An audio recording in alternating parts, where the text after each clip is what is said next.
From the anterior point of view, I'm looking for two things. One, are Kim's feet turning out? Two, are her knees collapsing in? So, Kim, I'm going to have you do your first two squats, and I'm going to watch from the anterior point of view. And then you can see here that Kim's feet are staying pretty straight. They're not turning out. On her second squat, my eyes go up, and then I can see that her knees are tracking over her second and third toe, which is exactly what we want here. Okay? Now, for example, go ahead and relax for a second. If Kim's feet were turning out, this is what that might look like. So she starts here. As she goes to do her squat, her feet start to turn out like this.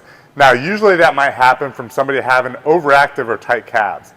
Some of the squat deviations that people do that will be incorrect are nice to have, and some of them are more non-negotiables. The feet turning out, that's more of a nice to have. Some people may feel more comfortable squatting with their feet turned out, and that might be a more natural position for them. The second checkpoint we're looking for is, are Kim's knees caving in? So what that might look like is as Kim goes to squat, you're going to see that her knees are going to fall and collapse in.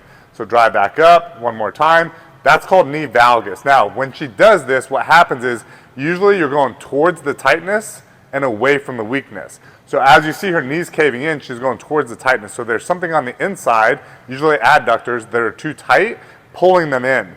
And then there's something on the outside that's maybe not as strong, that's not pulling it back out, which is usually your glute medius. So what we want to do is try to loosen up the adductors and then strengthen up the glute med.